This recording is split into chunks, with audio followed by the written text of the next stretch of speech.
జిల్లా మంత్రి నియోజకవర్గం 4 కోట్ల తెలంగాణ ప్రజల ఆకాంక్షతో సాధించుకున్న తెలంగాణ అస్తిత్వాన్ని కాంగ్రెస్ సర్కార్ దెబ్బతీస్తుందని మంత్రి మాజీ ఎమ్మెల్యే పుట్ట మధుకర్ అన్నారు. సోమవారం రామగిరి మండలం చెట్నరి కాలనీలో ఏర్పాటు చేసిన విలేకరుల సమావేశంలో ఆయన మాట్లాడుతూ ఈ కార్యక్రమంలో బీఆర్ఎస్ నాయకులు, మండల నాయకులు, కార్యకర్తలు తదితరులు పాల్గొన్నారు. తెలంగాణ మలిదశ ఉద్యమాన్ని నడిపించినటువంటి గడ్డ రామగిరి గడ్డ, తెలంగాణ చౌక్, సింగరేణి కార్మిక మంత్రి ప్రాంతంలో ఎక్కువగా తెలంగాణ వాదాన్ని ముందుకు నడిపించినటువంటి గడ్డ మన సెంట్రల్ కాలనీ రామగిరి మండలం.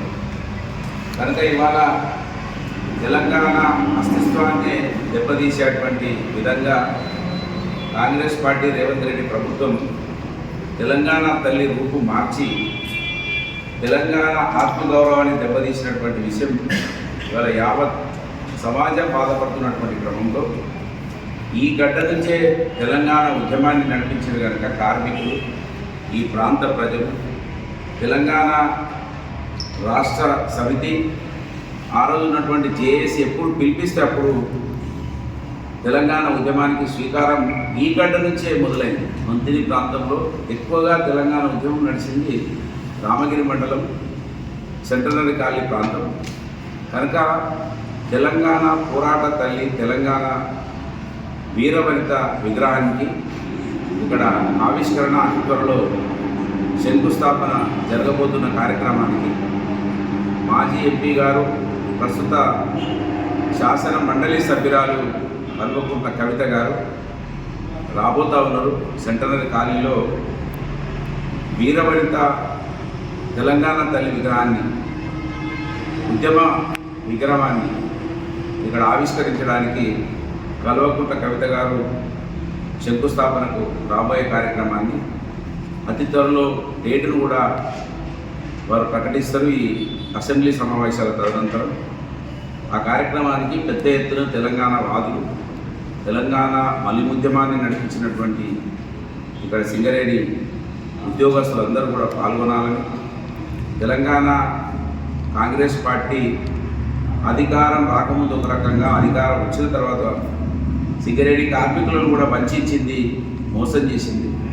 సింగరేణి సంస్థను పూర్తిగా నిర్వీర్యం చేసి ఇవాళ ముందుకు నడుస్తూ ఉన్నది కనుక ఈ ఈ ఈ సంస్థలను ఒకవైపు బలహీనం చేస్తూ కనీసం రాష్ట్ర పరిపాలన మీద దృష్టి కేంద్రీకరించకుండా ఎంతసేపు పేర్లు మార్చడము, తల్లి యొక్క రూపాన్ని మార్చడము, దీని మీద రేవంత్ రెడ్డి గారి ప్రభుత్వం దృష్టి కేంద్రీకరించడం చాలా దురదృష్టకరం. ఎవరైనా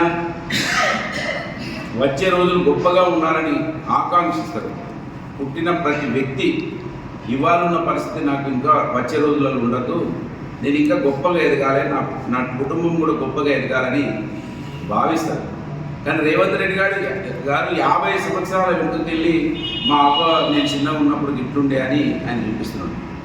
నిజంగా నేను అనేక వేదికల ద్వారా చెప్తున్నా, నాకు కూడా ఇవాళ మా తల్లి ఉంటే అదే ఒడ్డాలం పెట్టేవాడిని, అదే మంచి ఆభరణాలు వేసేవాడిని, మంచి నెక్లెస్ వేసేవాడిని, అవసరం ఉంటే కిరీటం కూడా పెట్టేవాడిని. నిజంగా ఎందుకంటే తల్లిని ఎవరైనా కూడా గొప్పగా వృద్ధాప్యంలో గౌరవించాలనుకుంటాం. కానీ ఆ పాత పద్ధతిలో ఉండాలని ఎవరు కోరుకోరు. వాళ్ళు రేవంత్ రెడ్డి గారు మా అవ్వ నేను చిన్నగా ఉన్నప్పుడు గిట్లుండే మళ్ళీ ఘటనే వస్తానే ఏదైతే ఆ ఊర్జో మనస్తత్వం ఉన్నదో ఆ ఊర్జో మనస్తత్వానికి కాంగ్రెస్ ఆ విధానాలకు అది నిలుపెత్తుగా సాక్ష్యంగా కనబడతా ఉందంటే మేము పాత ఏదైతే తెలంగాణ ఉద్యమంలో రూపుదిద్దుకున్నదో తెలంగాణ తల్లి, తెలంగాణ ఉద్యమంలోనే తెలంగాణకి ఇట్లా ఉండాలని ఆకాంక్షించిందో ఈ తెలంగాణ సమాజం, గదినే మేము పూజిస్తాము, ఆ విగ్రహాన్ని గౌరవిస్తాం. కనుక అతి త్వరలో ఈ ప్రాంతాన్ని ఎంచడానికి కారణం ఏంటంటే మంత్రిలో నిర్బంధం ఉంటుంది. ఆ రోజు కాంగ్రెస్ పాలనలో తెలంగాణ అనడానికి కూడా భయపడ్డ రోజులలో కూడా ఈ గడ్డ మీద తెలంగాణ సింగరేణి ఉద్యోగస్తులందరూ తెలంగాణ ఉద్యమాన్ని ఉపెత్తున నడిపిన ఈ గడ్డ సెంట్రల్ కాలనీ గడ్డ. కనుక ఆ స్ఫూర్తితోటి ఇక్కడ తెలంగాణ తల్లి వీర పోరాట తెలంగాణ తల్లి విగ్రహాన్ని పెట్టబోతా ఉన్నాం. ఇది పెద్ద ఎత్తున మీరు అందరూ కూడా గొప్పగా దిగ్విజయం చేయాలని కల్వకుంట్ల కవిత గారి నేతృత్వంలో ఈ కార్యక్రమాన్ని చేయబోతా ఉన్నాం. ఇది అతి త్వరలో అసెంబ్లీ సమావేశాల అనంతరం డేట్ కూడా డిక్లేర్ చేస్తామని తెలియజేస్తాం.